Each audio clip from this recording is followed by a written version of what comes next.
अस्सलाम वालेकुम dear viewers, welcome to my online YouTube class. सबसे पहले मैं माजरत खा हूँ कि मैं बहुत सारे दिन उससे क्लास नहीं दे पाया। थोड़ा सा इम्पोर्टेंट ऑफिस का काम था जिसकी वजह से मैं नहीं दे पाया क्लासेस। तो आज मैंने फिर शुरू किया है यूट्यूब क्लासेस। तो सबसे पहले आज हम उठाएंगे मेकिंग ऑफ इंडियन कॉन्स्टिट्यूशन, जो अब बहुत सारे एसएसबी एग्जाम्स में है या केस में भी इससे क्वेश्चन आते हैं। तो इंडियन कॉन्स्टिट्यूशन है क्या? सबसे पहले हम इस कॉन्स्टिट्यूशन को समझते हैं क्या ये कॉन्स्टिट्यूशन, बाद में देखते हैं इंडियन, बाद में देखते हैं मेकिंग कैसे बना। कॉन्स्टिट्यूशन एक लीगल डॉक्यूमेंट है और ये वो डॉक्यूमेंट है जिससे हम अपनी स्टेट गवर्नमेंट को रन कराते हैं। Via help of this constitution we can run a state, या every country runs it state. लेकिन हमारा कॉन्स्टिट्यूशन जो इंडियन कॉन्स्टिट्यूशन ये यूनिक है। कैसे बना है, इसमें क्या क्या है, वो अब सब देखेंगे। यहां से बहुत सारे क्वेश्चन एसएसबी पूछता है। सबसे पहले हम देखेंगे इस इंडियन कॉन्स्टिट्यूशन के हिस्टोरिकल बैकग्राउंड, क्योंकि किसी भी कॉन्स्टिट्यूशन का कोई ना कोई हिस्टोरिकल बैकग्राउंड होता है। इसी तरह हमारे इंडियन कॉन्स्टिट्यूशन का हिस्टोरिकल बैकग्राउंड है। क्या है हमारे इंडियन कॉन्स्टिट्यूशन का हिस्टोरिकल बैकग्राउंड? कैसे हमारे पार्लियामेंट आया, कैसे हमारे फंडामेंटल राइट्स आए, कैसे हमारे डायरेक्ट प्रिंसिपल्स आए, उसी को समझते हैं। सिंपली आप कॉन्स्टिट्यूशन याद रखो, ये एक लीगल डॉक्यूमेंट है, एक डॉक्यूमेंट है जिसके जरिए हम अपनी गवर्नमेंट या अपनी स्टेट अफेयर्स या पॉलिटिकल अफेयर्स को चलाते हैं। इससे ना नीचे हम जाएंगे ना इससे हम ऊपर जाएंगे, बिल्कुल विद इन द कॉन्स्टिट्यूशन एक गवर्नमेंट रहती है। हर कोई स्टेट की गवर्नमेंट क्या रहती है? With in the constitution. इसी तरह इंडिया, भारत भी विद इन द डॉक्यूमेंट रहती है, उस डॉक्यूमेंट का नाम है कॉन्स्टिट्यूशन। मतलब उसकी जुडिशरी, उसका एग्जीक्यूटिव पार्ट, उसका लेजिस्लेटिव पार्ट इस कॉन्स्टिट्यूशन, इस डॉक्यूमेंट के बाहर नहीं जा सकता है। बिल्कुल हम उसी आइन के हिसाब से चलते हैं, या एक सिटीजन भी इसके आगे न जा सकता है, न जाने की इजाजत है। आज हम देखेंगे क्या है हमारा इंडियन कॉन्स्टिट्यूशन। उससे पहले सबसे हम देखेंगे कैसे बना ये मेकिंग ऑफ इंडियन कॉन्स्टिट्यूशन, कैसे वजूद में आया है। ओके, सबसे पहले हम देखेंगे हिस्टोरिकल बैकग्राउंड। क्योंकि क्या है, हमारे कॉन्स्टिट्यूशन में बहुत सारे असरात आप देखोगे वो ब्रिटिश गवर्नमेंट के लिख लेंगे। क्योंकि उससे पहले क्या था, 1947 से पहले क्या था, हमारी कंट्री पे किसका राज था? एक कॉलोनी थी इंडिया, एक कॉलोनी था। किसकी कॉलोनी थी? ब्रिटिश की कॉलोनी थी। मीन्स बर्तानिया यहाँ पे राज कर रहा था। मीन्स बहुत कॉन्स्टिट्यूशन में बहुत सारे ऐसे पार्ट्स मिलेंगे, ऐसी चीजें मिलेंगे जो कहीं ना कहीं ब्रिटिश गवर्नमेंट से या ब्रिटिश पार्लियामेंट से अबिट लिंक्ड है, बिकॉज उन्होंने यहाँ पे अपने असरात रखे थे। ठीक है, क्योंकि कुछ पार्ट उनके निगरानी में भी बहुत सारे पार्ट हुए, या बहुत सारे हमारे जो पार्ट हैं या बहुत सारे आर्टिकल्स या एक्ट्स हैं जो अभी भी वहीं के हैं, वहां उसी जमाने से चल के आ रहे हैं। ठीक है, चलो चलते हैं आगे, शुरू करते हैं। क्या है, ब्रिटिश इंडिया जो था ये यहां पे आ गया था 1600 में, 1600 एडी में आया था। क्या करने आया था? लेकिन एज ए ट्रेडर्स ये यहां पे बिजनेस करने आए थे। उनका नाम क्या था? East India company. ब्रिटिश यहां पे आए, इंडिया में आए, उनका नाम उस वक्त रखा गया था ईस्ट इंडिया कंपनी। उनको दिया था चैटर, उनको ग्रांटेड किया था चैटर क्वीन एलिजाबेथ फर्स्ट ने। ठीक है, जो वहां पे इंग्लैंड की उस वक्त की क्वीन थी। उन्होंने उनको एक डॉक्यूमेंट दिया, एक गारंटी दी थी, आप जाओ हिंदुस्तान में आप ट्रेड कर सकते हो। ठीक है, टिल 1765 कंपनी का सिर्फ एक ही फंडा था। उनका सिर्फ फंडा क्या था? ट्रेडिंग, कि हम हिंदुस्तान में क्या करें? ट्रेड करें। और उन्होंने एक राइट मिला 75, लेकिन उनको एक राइट मिला 1765 में। क्या राइट? दीवानी राइट। दीवानी किसे कहते हैं? उनको यहां के रेवेन्यू पे भी क्या मिला? राइट मिला। और उनको यहां पे सिविल जस्टिस पे भी क्या मिला? हक मिला। लेकिन किस किस स्टेट का? बंगाल, बिहार एंड उड़ीसा। क्या है, 1600 में क्या आए यहाँ पे? ईस्ट इंडिया कंपनी आए। ये ब्रिटिश के लोग थे, बिजनेस करने आए। कब तक? 1765 में। लेकिन 1765 में उनको एक और हक दिया गया जिसका नाम है दीवानी। दीवानी का मतलब है उनको हमारे रेवेन्यूज, सिविल जस्टिस, किस किस स्टेट के? बंगाल, बिहार एंड उड़ीसा।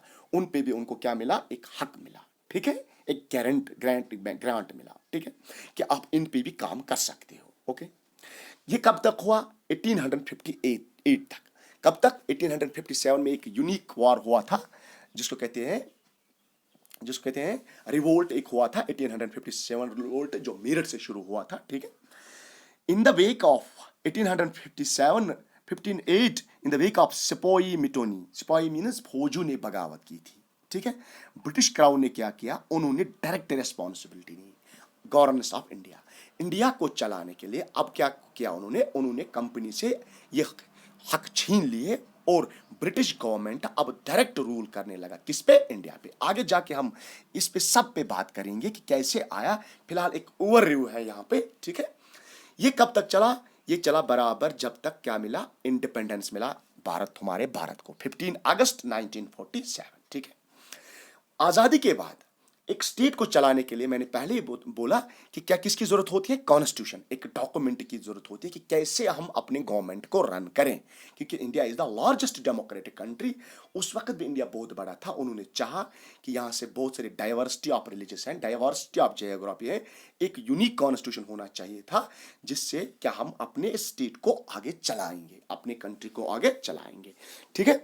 ये तो पहले से ही सजेस्ट किया था किसने, एम एन रॉय ने। एम एन रॉय कौन था, एम एन रॉय एक क्या था, पायन्यूर कम्युनिस्ट मूवमेंट उसने चलाई थी इंडिया में। ये किसका एडवोकेट था, रेडिकल डेमोक्रेटिज्म में का, ठीक है। उसने पहले ही आइडिया दिया था कि इंडिया को एक कॉन्स्टिट्यूशन होना चाहिए, अपना कॉन्स्टिट्यूशन, जिससे क्या हम चलाएं, अपने स्टेट को चलाएंगे, ठीक है। आपसे पूछा जाएगा first idea given by the Indian constitution was given by M N Roy, ठीक है। उसके बाद क्या हुआ, कॉन्स्टिट्यूशन असेंबली बनाई गई। कॉन्स्टिट्यूएंट असेंबली क्या है, उसमें बहुत सारे मेंबर्स थे, नियर अबाउट 300 मेंबर्स। ये जाके आगे हम पढ़ेंगे, 289 मेंबर्स थे, क्या थे, कितने थे, जितने भी थे कहाँ से आए थे, क्या मेंबर्स थे, प्रिंसिपल स्टेट से कितने आए थे, प्रोविंशियल स्टेट से कितने आए थे, ठीक है। लेकिन या मुस्लिम से कितने आए थे, यह हम सब पढ़ेंगे। पहले आप सुनो कि कॉन्स्टिट्यूएंट असेंबली बनी कब, 1946 में। और उन्होंने जो कॉन्स्टिट्यूशन तैयार किया, एक डॉक्यूमेंट तैयार किया, वो इफेक्ट में कब आया, 26 जनवरी 1950 वो इफेक्ट में आया, ठीक है। नेक्स्ट मूव, हाउएवर, लेकिन बहुत सारे इंडियन कॉन्स्टिट्यूशन या पॉलिटी के रूट्स कहां पे भी हैं, वो कहां पे मिलेंगे आपको, वो मिलेंगे आपको ब्रिटिश इंडिया के बहुत सारे एक्ट्स से। उन एक्ट्स को पहले हम बताएंगे कि कैसे वो एक्ट्स आए, कौन कौन एक्ट था वो, उनको मैंने क्रोनोलॉजिकल ऑर्डर में क्या किया है, डिफाइन किया है। फर्स्ट जो एक्ट आया है, कंपनी रूल। सबसे पहले कंपनी रूल, जो ईस्ट इंडिया कंपनी थी, उसने इंडिया पे रूल का किस डेट से लेकर किस डेट तक किया, 1773 से लेकर 1858 तक। यहां पे किसका रूल था, कंपनी का रूल था, डायरेक्ट ब्रिटिश इंडिया का रूल नहीं था, बल्कि इनडायरेक्ट ब्रिटिश का रूल था। यहां पे ईस्ट इंडिया कंपनी थी, हालांकि लोग तो वो ब्रिटिश के ही थे, लेकिन डायरेक्ट ब्रिटिश यहां पे रूल नहीं कर रहा था, ठीक है। उसके बाद क्राउन रूल हुआ, क्राउन रूल मीन्स कि डायरेक्ट ब्रिटिश गवर्नमेंट ने यहां पे रूल किया, वो बाद में हम देखेंगे। सबसे पहले जो इंडिया पे ब्रिटिश गवर्नमेंट ने एक्ट पास किया, उस एक्ट का नाम था रेगुलेटिंग एक्ट ऑफ 1773। क्या था उस एक्ट में, हम देखेंगे। First step taken by British government to control and regulate the affairs of East India Company in India. सबसे पहले जो ईस्ट इंडिया कंपनी थी, जो खुद मख्तार थी पहले, उसको ब्रिटिश गवर्नमेंट क्वीन एलिजाबेथ ने सिर्फ क्या ग्रांट किया था, ट्रेडिंग ग्रांट किया था। लेकिन अब ये किसके कंट्रोल में आए, डायरेक्ट किसके कंट्रोल में आए, ब्रिटिश गवर्नमेंट के कंट्रोल में आई। सबसे पहले स्टेप यही था, रेगुलेटिंग एक्ट का सबसे पहले स्टेप यही था। डिजिग्नेटेड, उससे पहले क्या था, बिहार का अलग गवर्नर था, बंगाल का अलग गवर्नर था, इस उड़ीसा का अलग गवर्नर था। उसने क्या किया, ब्रिटिश गवर्नमेंट ने इस एक्ट में क्या किया, designated governor of Bengal, Bengal के गवर्नर को गवर्नर जनरल ऑफ बंगाल कराया दिया गया। मीन्स जो बाकी गवर्नर थे, किसके गवर्नर थे, बॉम्बे के या मद्रास के, वो उसके क्या रहे, सब ऑर्डिनेट रहे, ठीक है। और उस गवर्नर के साथ 4 मेंबर्स रखे गए ब्रिटिश गवर्नमेंट ने, जो इस गवर्नर जनरल को क्या करेंगे, असिस्ट करेंगे। पहला गवर्नर जनरल ऑफ इंडिया कौन था, वारन हेस्टिंग्स। अगर आपसे पूछा जाएगा, हालांकि ये हिस्ट्री का क्वेश्चन है, पूछा जा सकता है, who was the first governor general of Bengal, that was Warren Hastings, ठीक है। उसके बाद उसमें उन्होंने क्या किया, एक सुप्रीम कोर्ट एस्टैब्लिश किया जस्टिस के लिए। उस सुप्रीम कोर्ट को कहां पे किया गया था, वहां पे कलकत्ता में। कब किया था, 1774 में। ये थे रेगुलेटिंग एक्ट्स के कुछ फीचर्स, ठीक है। मूव करते हैं। नेक्स्ट जो आया था यहाँ पे, पिट्स इंडिया एक्ट। उससे पहले भी एक आया था 1781 में, या चाहो तो याद रख सकते हो। 1781 में क्या आया था, एक एक्ट आया था, वो एक्ट था जो रेगुलेटिंग एक्ट ऑफ 1773 को क्या किया गया था, एमेंड। अब आप सोचोगे जो पॉलिटिकल साइंस स्टूडेंट नहीं है, what sir amend means, amendment क्या होती है? सिंपली एक पॉलिटिकल वर्ड है। इसका मतलब है अगर हम कॉन्स्टिट्यूशन के किसी आर्टिकल को या किसी लॉ को चेंज करेंगे, दैट्स कॉल्ड अमेंडमेंट। तो उसी तरह 1781 में क्या आया था, एक अमेंडमेंट की गई थी। किसको अमेंड किया गया था? 1773 के रेगुलेटिंग एक्ट को किया था अमेंड। इस एक्ट का नाम रखा गया था एक्ट ऑफ सेटलमेंट। ठीक है, चाहो तो याद रख सकते हो। लेकिन दूसरा जो इंपॉर्टेंट एक्ट आया उसका नाम था Pitt's India act. Pitt's India act में क्या हुआ? पिट्स इंडिया एक्ट में क्या किया गया था? डिस्टिंग्विश किया गया था। क्या था? Commercial, political, administrative, civil just सारे क्या चला रहे थे? ईस्ट इंडिया कंपनी चला रही थी। लेकिन अब ईस्ट इंडियन कंपनी को ब्रिटिश गवर्नमेंट ने दो हिस्सों में तकसीम किया। एक का नाम, एक कमर्शियल के लिए, बिजनेस के लिए, ट्रेड के लिए, दूसरा पॉलिटिकल फंक्शन। जो पॉलिटिकली फंक्शन करेगा, एडमिनिस्ट्रेटिव फंक्शन करेगा, कहां पे? इंडिया में, ब्रिटिश इंडिया में। ओके, क्या बनाए? दो चीजें बनाई गई। Allowed court of directors to manage the commercial affairs. एक बॉडी बनाई, उसका नाम था directors to man, court of directors. उनका काम क्या था कि जो कमर्शियल अफेयर्स है, जो बिजनेस अफेयर्स है, आप वो संभालो। ठीक है, बट क्रिएटेड एक और बॉडी बनाई, एक और कमेटी बनाई, एक और बॉडी बनाई, उसका नाम था बोर्ड ऑफ कंट्रोल। क्या नाम था उसका? Board of control. इसका काम था मैनेज पॉलिटिकल अफेयर्स। ये पॉलिटिकल अफेयर्स को क्या करता था? मैनेज करता था। ठीक है, क्या हुआ था पिट्स इंडिया एक्ट में? आप पूछा जा सकता है, पिट्स इंडिया एक्ट में एक इंपॉर्टेंट चीज हुई थी। ईस्ट इंडिया कंपनी को दो हिस्सों में तकसीम किया गया था। एक का नाम था कोर्ट ऑफ डायरेक्टर्स और दूसरे का नाम था board of controls. Court of directors का काम था commercial affairs, board of control का काम था political affairs, and this is called the double government. क्या कहते थे उसको? Double government. आगे जाके एक और चीज आएगी आपको, डीआरजी। इससे उस चीज को रिलेट नहीं करना, ना कंफ्यूज होना। डबल गवर्नमेंट सिंपली मीन्स दो हिस्सों में काम को बांटना, एक को कमर्शियल देना, दूसरे को पॉलिटिकल अफेयर्स देना। ठीक है, ओके, मूव करते हैं नेक्स्ट। नेक्स्ट जो एक्ट आया, चैटर एक्ट ऑफ 1883। ठीक है, इसका क्या काम था? ये प्योरली कहां की तरफ चला गया? Step towards centralisation. अब आहिस्ता आहिस्ता ईस्ट इंडिया कंपनी को क्या छीने गए? अधिकार छीने गए। अब ब्रिटिश डायरेक्ट इंटरफियर करने लगा। ठीक है, सेंट्रलाइज हो गया। क्या होता है सेंट्रलाइज? मतलब आपको ये आगे जाके क्वेश्चन आएगा पॉलिटिकल साइंस में, what is means the centralisation, what is means the federalism. Centralisation means when the whole control of the polity is in the hands of the central government, okay, central government. लेकिन federal means when it's in the form of the both government. ये state government के पास भी rights होते हैं। जैसे हम example लेंगे, हम कश्मीर मानेंगे और इंडिया मानेंगे, दिल्ली। पार्लियामेंट कोई लॉ बनाता था 370 से पहले, वो यहाँ पे डायरेक्ट अप्लाई नहीं होता है था, लेकिन अब डायरेक्ट अप्लाई हो जाएगा। क्यों? क्योंकि अब कश्मीर फेडरलिज्म नहीं रहा, अब क्या है? अब सेंट्रलाइज हुआ, यूनिटरी गवर्नमेंट। जिस तरह बाकी स्टेट में है कि यूनिटरी गवर्नमेंट। ठीक है, अब स्टेप्स टुवर्ड्स सेंट्रलाइजेशन। हालांकि स्टेट्स के पास भी हक है कि वो लॉ बनाए, लेकिन सेंटर के पास ज्यादा हक है। लेकिन कभी ऐसी सिचुएशन आती है कि होल कंट्रोल किसके हाथ में रहती है? सेंट्रल के हाथ में रहती है। That's called as centralisation. ठीक है, और क्या किया गया था? गवर्नर जनरल ऑफ बंगाल को क्या नाम रखा गया था? गवर्नर जनरल ऑफ बंगाल को रखा गया था नाम गवर्नर जनरल ऑफ इंडिया। अब सारे इंडिया को उन्होंने क्या किया? अपने लपेट में ले लिया। Bengal, governor general of Bengal, उससे पहले कितने स्टेट्स में? 3, बंगाल, मद्रास, बम्बई। लेकिन अब उन्होंने अपना पावर एक्सटेंड किया पूरे भारत में। और क्या किया गया था? गवर्नर बंगाल को क्या नाम रखा गया? Governor general of India. सबसे पहले अगर आपसे पूछा जाएगा कौन था first governor general of India? Was Lord William Bentinck. ठीक है, और उसको क्या किया थी? And vested him all civil and military powers. और उसको सारे क्या पावर्स दिए गए थे? सिविल और मिलिट्री पावर्स। किसके हक में दिए थे? किसके हाथ में दिए थे? गए थे गवर्नर जनरल ऑफ इंडिया के हाथ में दिए थे। और जो उससे पहले नाम रखे गए थे, पिट्स रेगुलेशन या रेगुलेशन एक्ट, अब रेगुलेशंस का नाम चेंज करके उन्होंने क्या रखा? एक्ट रखा नाम। ठीक है, कुछ नहीं है ये, पहले रेगुलेशन बोलते थे, अब उन्होंने नाम रखा एक्ट। ठीक है, and the commercial activity of East India company now become purely administrative body. ठीक है, अब क्या, ईस्ट इंडिया कंपनी जो आई थी यहाँ पे ट्रेड करने के लिए, अब बिल्कुल ये बन गई प्योरली एडमिनिस्ट्रेटिव बॉडी। अब ये सिर्फ इंडियन एडमिनिस्ट्रेशन चला लेना की, कौन, ईस्ट इंडिया कंपनी। उसके बाद नेक्स्ट एक एक्ट आया, उस एक्ट का नाम है चार्टर एक्ट ऑफ 1853। ठीक है, चार्टर एक्ट ऑफ 1853। ठीक है, क्या था ये 1853 का एक्ट? फर्स्ट टाइम उन्होंने क्या किया, एग्जीक्यूटिव और legislative function of governor general council. उन्होंने क्या था, गवर्नर जनरल क्या करता था, ये एग्जीक्यूटिव फंक्शन भी खुद करता था और लेजिस्लेटिव फंक्शन भी खुद करता था। लेजिस्लेटिव फंक्शन क्या होता है, to make a law. Simply याद रखो, इनको आगे पढ़े आएंगे हम।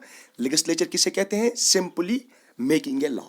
एंड एग्जीक्यूटिव किसे कहते हैं, to apply this law made by executive, made by legislative. And judiciary क्या करते हैं, इन दोनों पे सुपरवाइज करती है आजकल के इंडिया गवर्नमेंट पे। ठीक है, जो उसके बाद कॉन्स्टिट्यूशन के बाद आया एक और पार्ट हमारा है कॉन्स्टिट्यूशन में important part, that's judicial part. उसका काम होता है लेजिस्लेटिव और एग्जीक्यूटिव पे नजर रखना, कहीं ये ऐसा लॉ बनाए या ऐसे अप्लाई मत कर रहे हैं जो क्या हो रहे हैं, किसी के फंडामेंटल राइट्स को छीन रहे हैं। इन सब चीजों पे बहस करेंगे। फिलहाल ये आया था यहाँ पे, legislative function means to make a law, executive function means to apply a law. ठीक है, इसको क्या किया गया था, 1853 में सेपरेट किया गया था। Introduced first time local representative in Indian legislative council. क्या किया गया था, लोकल इंडियंस को किस में, लेजिस्लेटिव काउंसिल में क्या गया, रखा गया था। ठीक है, ओके। और पहली बार क्या किया था, ओपन कंपटीशन।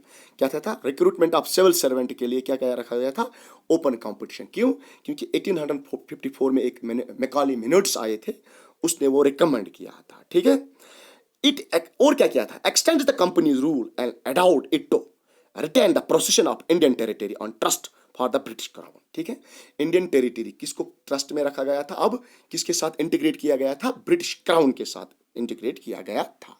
ठीक है, यह था यहां तक कंपनी रूल, जो ईस्ट इंडिया कंपनी का रूल था। कब से लेकर कब तक, वो मैंने बताया आपसे, कहां से लेकर कहां तक। ठीक है, 1773 से लेकर 1858 तक किसका रूल था, यहां पे कंपनी का रूल था, ईस्ट इंडिया कंपनी का रूल था। मींस ब्रिटिश गवर्नमेंट का रूल था, लेकिन इनडायरेक्टली। लेकिन द क्राउन रूल मींस अब ब्रिटिश गवर्नमेंट ने यहां पे डायरेक्ट रूल करना शुरू किया 1858 से लेकर 47 तक, जब क्या मिल गई, इंडिपेंडेंस मिल गई। तो उस सबसे पहले कौन सा एक्ट पास हो गया क्राउन रूल से, दैट्स कॉल्ड है गवर्नमेंट ऑफ इंडिया एक्ट 1858। क्या था उसमें, देखते हैं। This was the significant act enacted in the wake of revolt of 1857। ये एक इंपॉर्टेंट एक्ट था। कब बनाया गया था, जब 1857 में क्या हुई थी, बगावत हुई थी। ठीक है, रिवोल्ट हुआ था, सिपाही मिटुनी हुई थी। उन्होंने क्या किया था, गवर्नमेंट ऑफ ब्रिटिश के खिलाफ आवाज उठाई थी। फिर ब्रिटिश गवर्नमेंट को अनसेफ लगा ईस्ट इंडिया कंपनी के हाथों में इंडिया, तो उन्होंने क्या किया, उन्होंने डायरेक्ट रूल करना शुरू किया। और इस एक्ट का नाम रखा था act known as for good government of India, act for the good government of India, इस एक्ट का नाम रखा गया था। ठीक है, और इससे क्या किया गया था, एबॉलिश्ड ईस्ट इंडिया कंपनी। यहां से क्वेश्चन आ सकता है, किस एक्ट में ईस्ट इंडिया कंपनी को एबॉलिश किया गया था, किस एक्ट में, 1858 act, government of India act. ठीक है, और सारे जो पावर्स हैं जो ईस्ट इंडिया कंपनी के पास थे, किसको दिए गए थे, ब्रिटिश इंडिया को दिए थे। ठीक है, हिस्टोरिकल पार्ट जो है इंडियन कॉन्स्टिट्यूशन का अभी टफ है, लेकिन इतना भी टफ नहीं है, पहले इसको समझ लो। उसके बाद जब हम मेकिंग ऑफ इंडियन कॉन्स्टिट्यूशन उठाएंगे, कितने मेंबर्स ने कॉन्स्टिट्यूशन बनाए, फंडामेंटल राइट्स की कमेटी कौन थी, कौन कौन से कानून बनाए, तो वो आसान है। लेकिन कहाँ से आए, इनका रूट कहाँ है, अगर आप देखोगे ना, इंडियन कॉन्स्टिट्यूशन का जो मेन रूट है वो गवर्नमेंट ऑफ इंडिया एक्ट 1935 से है, सारा कुछ उसी से लिया गया है। ठीक है, इस एक्ट से क्या हुआ था, डबल गवर्नमेंट को क्या गया था, एंड किया गया था। क्या था डबल गवर्नमेंट, अगर आपको याद है, अभी मैंने पढ़ाया, board of control and board of directors बनाए थे, क्योंकि उन्होंने क्या किया था, पॉलिटिकल अफेयर्स को एक और संभालेगा और कमर्शियल अफेयर्स को एक और संभालेगा, जो बना था। इसको क्या गया था, एंड किया किस एक्ट में, 1858 एक्ट में। और उन्होंने एक ऑफिस बनाया, उस ऑफिस का नाम था new office secretary of state, अब क्या हुआ, एक सेक्रेटरी ऑफ स्टेट ऑफिस बन गया, ठीक है, for India, completely administrative power, उसके लिए सारे के सारे जो एडमिनिस्ट्रेटिव पावर्स हैं उसको दिए गए थे, किसके, सेक्रेटरी को। उसके असिस्ट में कितने मेंबर्स थे, 15 मेंबर्स। क्या था ये मेंबर, कहाँ का था, ये ब्रिटिश कैबिनेट का मेंबर था। अब सब कुछ, a body swing and being in England, अब सब कुछ कानून वहां पे भी बनेगा और वहीं से अप्लाई हो जाएगा। मीन्स सब कुछ अब ब्रिटिश गवर्नमेंट अपने हाथ से कर रहा है। उसके बाद क्या आया, इंडियन काउंसिल एक्ट 1861, ठीक है। उसे क्या हुआ, made beginning of representative institution by associating Indians in law making process. क्या किया गया, अब इंडियंस को लॉ मेकिंग प्रोसेस में इजाजत मिली, क्योंकि बहुत सारे क्या हो गई, बहुत सारे रिवोल्ट्स हो गए उसके खिलाफ। वो अलग हिस्टोरिकल पार्ट है, हिस्ट्री पार्ट है इंडिया का, इंडियन हिस्ट्री में इंडियन नेशनल कांग्रेस उसके खिलाफ लड़ रही थी, उस पर मुझे नहीं जाना है। लेकिन आपको इतना याद रखना है, इंडियन काउंसिल एक्ट 1861 में पास हुआ, उससे क्या है, made beginning of representative institution. अब रिप्रेजेंटेटिव इंस्टीट्यूशन बन गई बाय एसोसिएटिंग, क्या हुआ, Indians in law making process. अब इंडियंस जो हमारे इंडिया के जो लोग हैं लॉ मेकिंग प्रोसेस में, उनको क्या किया गया था, शामिल किया गया था, ठीक है। Okay, next, initiate the process of decentralisation. अब डिसेंट्रलाइजेशन हो गई। देखो डिसेंट्रलाइजेशन क्या होती है, जिस तरह आज इंडिया में क्या है, इंडिया में है पंचायत राज इंस्टीट्यूशन। पंचायत राज इंस्टीट्यूशन में मीन्स सिंपली मैं समझाऊंगा, अगर मैं किसी वार्ड से बिलोंग करता हूं, ठीक है, मेरे वार्ड का कोई मेंबर है, वो इलेक्शन में उड़ गया, पंचायत इलेक्शन में, अब वो पंचायत मेंबर बन गया, तो सीधी सी बात है, उसको ग्राउंड लेवल की सिचुएशन पता है as compare to prime minister. This is called the decentralisation. अब क्या है, ग्रॉस रूट पे क्या होने गई, डेमोक्रेसी आ गई इनके हिसाब से, हालांकि आया इतना नहीं जितना लिखा गया है। Initiated the process of decentralisation by restoring power to Bombay and Madras presidencies. उससे पहले क्या था, मुंबई और मद्रास प्रेसिडेंसीज को क्या गया कि पावर उनको सबऑर्डिनेट रखा गया था गवर्नर जनरल ऑफ बंगाल को, लेकिन अब उनको थोड़े से पावर वापस मिल गए, अब वो भी लॉ बना सकते हैं अपनी प्रेसिडेंसीज में। प्रेसिडेंट मीन स्टेट्स में, उस वक्त प्रेसिडेंसी स्टेट्स को कहते थे। और क्या गया, हाँ इंपॉर्टेंट चीज है यहाँ पे, ठीक है, हाँ एक और चीज मैं भूल गया, नॉमेनक्लेचर भी चेंज हुआ गया था 1858 में। अब वाइस रॉय आ गया, सबसे पहला वाइस रॉय इंडिया का था लॉर्ड कैनिंग, ठीक है। अब और एक चीज क्या होगी, अब introduce portfolio system. Portfolio system, अब आप बोलोगे सर क्या पढ़ा रहे हो आप, हम तो इंडियन कॉन्स्टिट्यूशन पढ़ा रहे हैं, आप तो हिस्ट्री पढ़ा रहे हैं। देखो ये पोर्टफोलियो जिस तरह आज होता है, हमारा प्राइम मिनिस्टर कौन है, श्री नरेंद्र मोदी जी, इसी तरह होम मिनिस्टर अमित शाह, इसी तरह डिफेंस मिनिस्टर राजनाथ सिंह। ये होता है पोर्टफोलियो, कौन किस चार्ज को संभालेगा। जिस तरह आपके घर में है, कोई भाई आपका टीचर है, कोई डॉक्टर है, या कोई घर का काम करता है, ये अपना अपना एक काम होता है। इसी तरह आप गवर्नमेंट में भी क्या काम बांट दिए गए, उसको कहते हैं पोर्टफोलियो सिस्टम। ये आज भी है, ये इंट्रोड्यूस कब हुआ था, 1861 के इंडियन काउंसिल एक्ट में। तो आज भी है, कहीं ना कहीं पोर्टफोलियो सिस्टम का रूट्स यहीं से मिल रहा है, जो अब मिनिस्ट्रीज को दे रहे हैं, अलग अलग मिनिस्ट्री दे रहे हैं, ठीक है।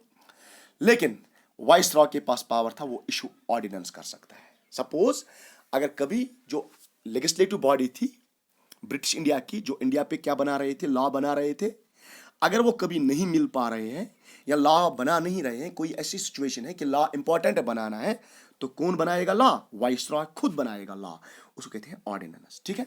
जिस तरह आज हमारे भारत में ऑर्डिनेंस पावर किसको है, प्रेसिडेंट ऑफ इंडिया को। सपोज पार्लियामेंट इस सेशन में नहीं है, पार्लियामेंट एक सिचुएशन ऐसी आ गई कि लॉ बनाना है, पार्लियामेंट सेशन में नहीं है, तो प्रेसिडेंट के पास पावर है, वो लॉ बना सकता है। हालांकि वो law with in the 6 months के लिए या तो पार्लियामेंट को अप्रूव करना पड़ता है, एक्सटेंड करना पड़ता है, या वो नल एंड वाइड हो जाएगा। लेकिन प्रेसिडेंट के पास पावर है, अगर पार्लियामेंट सेशन में नहीं है तो वो लॉ बना सकता है। तो ये इशू ऑर्डिनेंस। तो यहां से पता चला ऑर्डिनेंस का कॉन्सेप्ट जो आज हमारे भारत में प्रेसिडेंट के पास है, वो पहले वाइसरॉय के पास होता था जब ब्रिटिश इंडिया था, ठीक है, समझ में आया।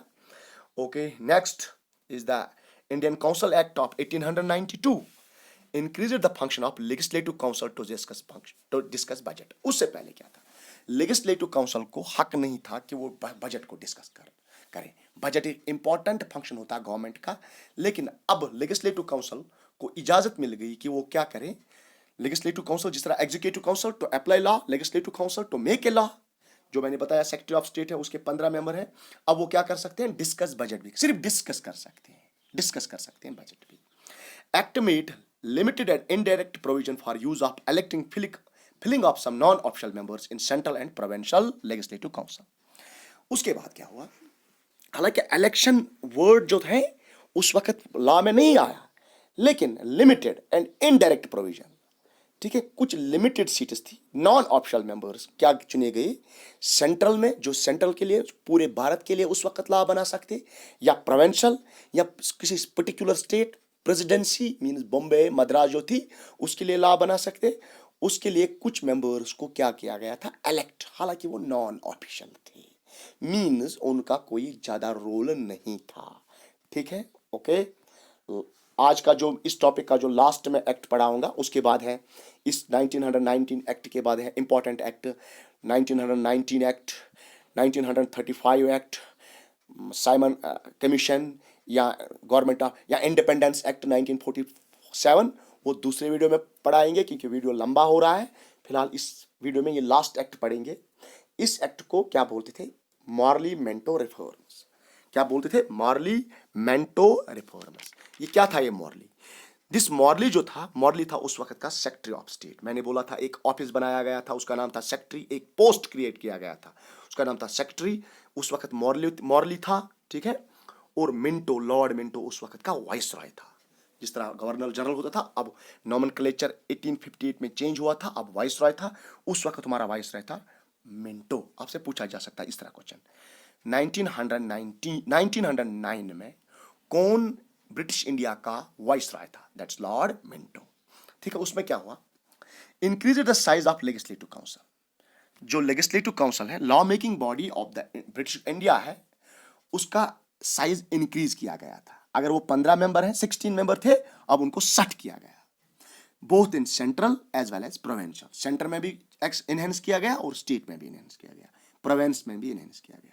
First time Indians in executive council, ये इंपॉर्टेंट चीज है, पहली बार कोई भारतीय एग्जीक्यूटिव काउंसिल, किस एग्जीक्यूटिव काउंसिल, लेजिस्लेटिव काउंसिल में होते थे, लेकिन वाइसरॉय के एग्जीक्यूटिव काउंसिल में पहली बार कोई इंडियन था। कौन था वो, सत्येंद्र प्रसाद सिन्हा, याद रखो, सत्येंद्र प्रसाद सिन्हा। और ये कौन सा मेंबर था, ये लॉ मेंबर था, लॉ मेंबर उसको बनाया गया था। फिर से याद रखो, first Indian which was in the executive council of viceroy, that is known as Satyendra Prasad Sinha, ठीक है, इंट्रोड्यूस था। और ये खतरनाक चीज वहां पे हुई थी, कम्युनल रिप्रेजेंटेशन, जिसको आज भी हम कभी बोलते थे। बरतानिया वालों ने क्या किया यहाँ पे, डिवाइड एंड रूल। मुसलमान को वोट डाल सकता है, हिंदू को वोट डाल सकता है, ये इस एक्ट में भी एक प्रोविजन था, क्लॉज था, ठीक है। That's called introduce the communal representation. आपसे क्वेश्चन इस तरह पूछा जा सकता है, who is known the father of communal electorate. किसने पहली बार बोला था कि हिंदू को वोट डालेगा, मुस्लिम को वोट डालेगा, that's the Minto, Lord Minto was the first viceroy जिसने क्या किया था, कम्युनल रिप्रेजेंटेशन यहाँ पे की थी। Okay, all the best. दूसरे टॉपिक में हम government of India act 1919, government of India act 1335 और इंडिपेंडेंस एक्ट 47 और साइमन कमीशन भी देखेंगे। उसके बाद हम देखेंगे मेक कॉन्स्टिट्यूशन में कैसे बना, कौन प्रेसिडेंट था, कौन ड्राफ्टिंग कमेटी का चेयरमैन था, सब कुछ पढ़ेंगे। लेकिन इंडियन कॉन्स्टिट्यूशन इन चीज़ों के बिना मुझे लग रहा है, आई थिंक, अधूरी है, जब तक न पहले थोड़ा सा इसका भी कॉन्सेप्ट आपके जहन में हो। ओके, सिंपली एक रिवीजन में जल्दी ओवरव्यू करूंगा। सिंपली क्या हुआ, 1600 BC में क्या आई East India Company as trading, 1765 को उन 1600 में आए क्या है ईस्ट इंडिया कंपनी, 1765 में उनको दीवानी राइट्स मिले, rights revenue and civil justice. उसके बाद ईस्ट इंडिया कंपनी ने क्या एडमिनिस्ट्रेटिव कंट्रोल लिया, बहुत सारे एक्ट्स आ गए। लेकिन फिर 1858 से क्या डायरेक्ट किसने रूल किया, ब्रिटिश गवर्नमेंट ने, उसने भी बहुत सारे क्या रूल बनाए, लॉ बनाए। इन लॉ को मैंने इस टॉपिक में आपको बताया। Okay, all the best.